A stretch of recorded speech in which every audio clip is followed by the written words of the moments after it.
Pour les personnes qui sont ascendants ou lune en bélier, on est parti pour la description et pour l'explication et le décryptage de votre mois d'août 2025. Donc le mois d'août, il va t'inviter à reprendre le fil des choses avec clarté et détermination. On va entrer dans une phase qu'on pourrait dire une phase structurelle où il y a besoin d'organisation, où il va falloir être assez réaliste finalement, avoir ou développer un sens pratique assez solide et en fait où tout va te pousser à remettre de l'ordre, que ça soit dans tes idées, dans ta vie, dans ta maison, dans tes projets, dans ton lieu de travail, dans ton quotidien. Et la Lune transite à plusieurs reprises dans des zones du ciel qui réveillent chez toi le besoin de planifier, de t'impliquer dans quelque chose de concret, mais aussi d'avoir une vision plus claire de ce que tu veux bâtir. Là, c'est le moment où il faut être finalement assez au clair avec ce que tu veux. Donc, en astrologie védique, là, ça va être principalement la maison 3, la maison 6 et la maison 10 qui vont être stimulées ce mois-ci. Donc, concrètement, pas de panique si tu ne connais pas tout ça. Qu'est-ce que ça veut dire pour toi concrètement? La maison 3, c'est la maison de la communication, des échanges, de l'apprentissage et des petits projets qu'on va construire au quotidien. Ce mois-ci, ça te pousse à quoi? À reprendre en fait peut-être des activités créatives que tu as mis de côté. Ça te permet de t'exprimer, ça te donne envie de relancer une idée ou à donner une forme plus cohérente à quelque chose que tu vis en toi. Il y a un besoin de cohérence, c'est ça le mot ici. Il y a besoin de mettre du sens et de comprendre les choses qu'on fait et de mettre un cadre et d'avoir un rythme qui soit vraiment structurant, on en revient à ça, et qui te permette d'être au clair et de pouvoir avancer sereinement. C'est aussi une maison, la maison 3, qui va être liée à l'action courte ou à ce qu'on pourrait appeler une espèce de routine, les gestes répétitifs, la discipline qui est légère mais constante. C'est pas le truc où tu as l'impression que ça te coûte énormément de le faire, mais c'est quelque chose que tu le fais au long cours et que voilà, tu as pris l'habitude de faire et ça fait partie de ta routine et de ton hygiène de vie, on pourrait dire presque. La maison 6 qui est aussi activée, elle va nous parler de la santé et pour moi c'est plutôt l'hygiène de vie, de ton rapport au travail, au rythme et aussi au rythme de ton corps. Donc ici on te demande de regarder ce qui est soutenant dans ta routine, en gros ce qui te tire vers le haut mais aussi ce qui te tire vers le bas. Donc tu peux te sentir un peu plus conscient ou consciente des déséquilibres. C'est-à-dire que là, si tu te fatigues, si tu te pousses trop, si tu es dans une surcharge de travail, si tu sens que ton énergie elle est partout et nulle part à la fois, si voilà, tu sens que tu es un petit peu désaligné, il y a un truc qui est pas aligné en toi, on va te pousser à prendre conscience de ces déséquilibres pour changer ça, mais pas de façon drastique, on te dit pas là qu'il faut tout changer, mais changer les déséquilibres de façon simple et en implémentant des choses dans ta routine de façon régulière. La maison 10, c'est la maison de la réalisation. Ça parle aussi de l'image qu'on renvoie des autres, aux autres, pardon, donc de son image publique, si tu veux, de comment tu te positionnes dans le monde. Ça peut parler aussi de statut de façon plus globale, de statut social.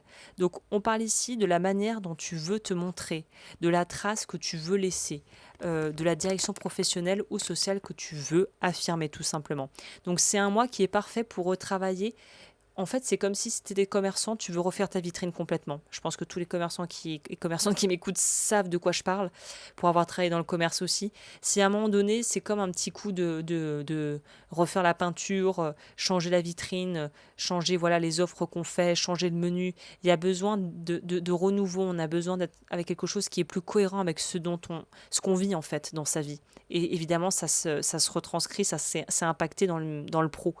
Donc, pour les projets pro, on voit qu'on a besoin de refaire un petit peu, de peaufiner, d'affiner, de changer un petit peu ce qu'on donne à montrer aux autres de nous à travers l'aspect social ou juste visible, mais pas émotionnel. C'est plus, on en revient à sa vitrine, quoi, la vitrine d'expo, quoi. Euh, Qu'est-ce qu'il y a d'autre? Ah oui, hyper important pour nous en astrologie védique, la Lune. Donc les nakshatras, qui sont les constellations stellaires, ou oui, je crois des étoiles, quoi. C'est des noms imprononçables, donc je vais essayer de ne pas écorcher trop ça, mais il y a Punarvasu, Pushya, Ashlesha et Maga.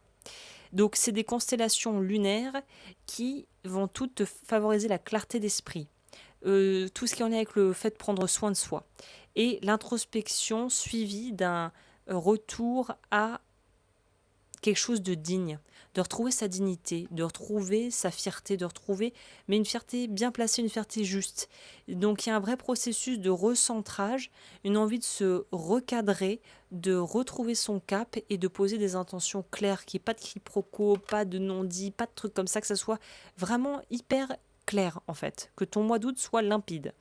Donc c'est vraiment ce mois d'août une invitation à, comme on disait, trier, organiser, affiner, revenir à l'essentiel, trouver des idées concrètes et t'alléger des obligations que tu as l'impression d'un peu subir et qui t'écrasent dans ta vie.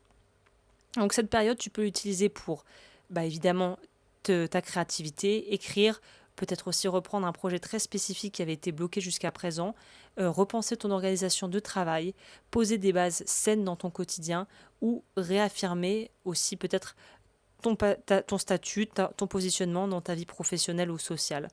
C'est un mois qui est favorable, c'est un beau mois pour toi, clairement, mais il va falloir quand même éviter de perdre de l'énergie. Il va falloir aussi éviter les fausses obligations ou d'avoir un rythme. Le plus important ici, c'est le rythme. C'est avoir un rythme ordonné. Si tu sens que tu es à bout ou que tu es trop sollicité, c'est peut-être aussi le moment de revoir tes priorités et de revenir au concret, au noyau dur, que ça soit dans la vie personnelle ou dans la vie professionnelle. Et le conseil astro que je peux te donner, c'est de pouvoir en fait arriver à trouver un temps pour te poser. Alors la méditation, c'est un peu un gros mot, c'est devenu un peu un gros mot malheureusement, j'ai l'impression, parce qu'on se dit tout de suite, ah oui, se poser, ne penser à rien en tailleur, en lotus, et moi j'arrive pas. Non, en fait, c'est juste prendre un moment de juste décompresser, de pouvoir respirer et de se vider la tête en fait. C'est juste de mettre de la régularité dans le fait de pouvoir vider le trop-plein pour pas arriver à saturation. Et je pense que c'est un très beau mois, il va se passer beaucoup de choses, mais il va falloir être gardé, comment dit-on, la tête froide. Voilà, c'est ça.